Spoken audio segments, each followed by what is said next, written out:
Hello, everyone. Welcome to Barca News. It is March 27, 2026. And ladies and gentlemen, we have bad news because Raphinha is injured. I'm going to tell you how long he will be out. Also, Juventus have stepped up their efforts to try to sign Robert Lewandowski. I should say, stepped up their interest.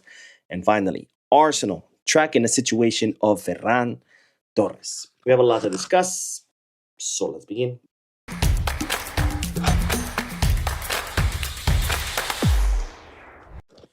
Hello, everyone. Welcome to the channel. My name is Bo. I'm still away from home. I'm still traveling today. I arrived in Scotland, in Edinburgh, to be more specific. I will be here until Monday morning. Until Monday morning, I will be flying back home, where once again we'll be able to do the podcast and, of course, your regularly scheduled video. This is not a podcast. I will not be reacting to your comments live. This is just a short live to bring you all the news since I'm away from home, so I cannot film, edit, and post. Now, let's dive right into the news because, as you know by now, we currently are in the FIFA international break, the cursed FIFA international break. And of course, one of the Barcelona players that was called up to the Spanish national team, amongst many, was, of course, Juan Garcia, who got a call up alongside three other goalkeepers, a total of four goalkeepers that were called up by Luis de la Fuente, but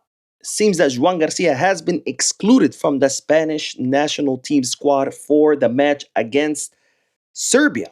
Now, on one hand, I think this kind of sucks because I think Juan Garcia deserves not only to be called up, but he deserves to be starting. I think he is miles and miles ahead of Unai Simon. But on the other hand, hey, I'm happy because at least we won't have Juan Garcia out there playing, risking an injury or getting tired or getting more fatigued. Now, another aspect to this decision to exclude him from the squad list that does worry me a little bit because Spain play on Tuesday against Egypt at Espanyol's Stadium. And we already know what happened last time Juan Garcia played at the Espanyol Stadium. Of course, they had to build fences or nets, I should say, to try to protect Juan Garcia from the Espanyol fans who see him as a traitor. And of course, he was verbally abused the entire match, and there were objects even thrown at him from the fans. And now he could be included in the squad list for that match, which will happen at the Espanyol Stadium, where, of course, he could be subjected to more abuse. Hopefully, that's not the case. But we're going to have to wait and see. But I guess the good news for us is Juan Garcia excluded out of the squad from the Spanish squad. But, of course, bad news for him because I think he does deserve to play on the Spanish national team. Now, one player who was not excluded from his squad and as a result has been injured is Raphinha, whose injury has been confirmed by FC Barcelona with the following statement. Raphinha has a right hamstring injury as confirmed by medical tests carried out by the Brazilian Football Federation following the discomfort he experienced during the Brazil versus France match in Boston on Thursday. The player is returning to Barcelona to begin the appropriate treatment. The estimated recovery time is 5 weeks. 5 weeks. Absolutely devastating news to come out of this FIFA international break. Of course, Raphinha was called up by Ancelotti. He was playing in that friendly match between Brazil and France in the US. He was subbed out due to some discomfort. Initially, we didn't know if it was just discomfort or injury, but today he underwent medical exams and it was confirmed that he truly is injured. He has injured the same thigh. I think it's the right thigh that has seen him, miss the beginning of this season.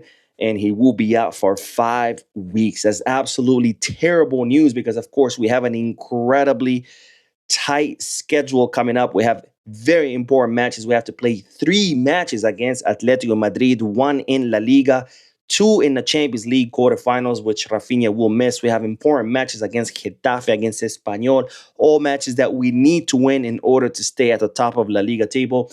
And he might be even missing the El Clásico match against Real Madrid in La Liga, which again, that could also determine the fate of this league. So terrible, terrible news.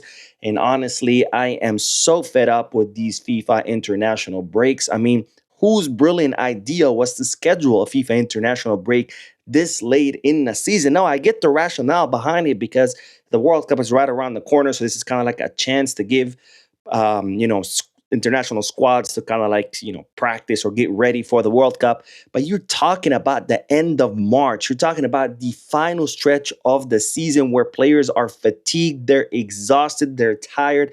They've been playing for months. They've been playing four competitions for months, and you go and throw in there a FIFA international break for friendly matches. I mean, what kind of BS is this? I mean, this is absolutely unacceptable. Again, I understand the rationale, but let's not forget these are human beings. These players are human beings.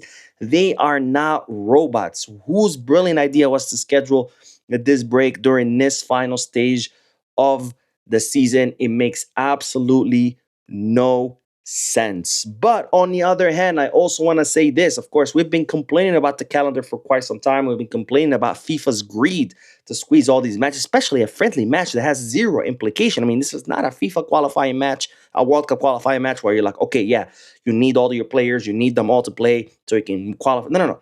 Everybody's qualified. Brazil has been in the World Cup for months now. I mean, there was absolutely no need for this match.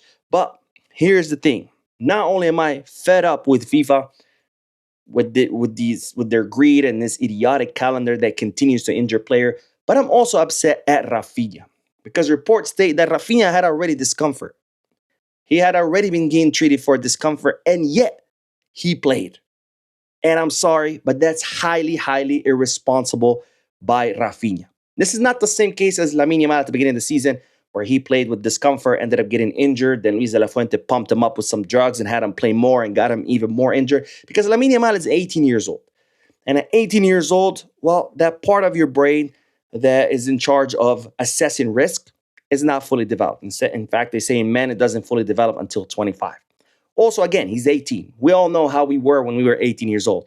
If our coach told us to play, we would have played with an amputated foot. We wouldn't have cared because you're 18, you're young, you're dumb, you have no way to assess risk, because of lack of experience and because literally your brain cannot assess risk. But Raphinha is not 18 years old. Raphinha is a grown-ass man. He is 28 years old. He should know his body way more than Lamine Yamal or than anyone else. He has the experience. He's been playing for years. He should know the difference between, oh, I'm feeling a little bit fatigued versus, oh, this is, real discomfort. I shouldn't push it. And he should have been able to say something and, hey, I don't feel fit. I don't want to play. Because after all, this was a friendly match. Why risk it, Raphinha? What was the point of you risking it? There was zero need for that. So I'm very, very disappointed in Raphinha because now we're going to miss our captain, one of our most important players in the most important stretch of La Liga. Now, of course, this will be an opportunity for Marcus Rashford to shine because now he will be substituting Raphinha. Let's hope Rashford can show us why Barcelona would want to sign him, because so far I haven't seen it. He has been highly inconsistent. I really hope Rashford can step it up and fulfill that position in a good way, because we're gonna need him. We're gonna depend on him. Again, this is the final stretch of the season. This is where trophies are won or lost. So I really, really hope that Rashford can step it up. Now, speaking of Rashford, reports out of England saying that Manchester United are actually evaluating reincorporating him into the squad. As you know, the previous coach, what was his name? The Portuguese guy, I'm blanking his name. Anyways, he really, really hated him. He didn't want to see him there. But now with their new coach, they're actually considering reincorporating him. So if Barcelona do not end up signing Rashford, it looks like he could end up going back to Man U and just staying there, as opposed to going back to Man U and then Man U offloading him somewhere else. I thought that was just an interesting bit of news that I came across today, even though it's not Barcelona news, but it is somehow related to it because, again, this gives Manchester United, more cards to play with, because, they've been adamant, hey, you either pay us 30 mil or you can't have them. Well, now that makes their argument that much stronger, because before, when they didn't want him, they're like, hey, we want 30 million. We're not going to give you 30 million. They're going to be like, oh, crap. Well, if we don't accept something lower, he's going to come back. We don't want Rashford. What are we going to do with him? Now they want him. So now it's like, pay 30 million. Oh, you don't want 30 million? That's okay. We'll keep him.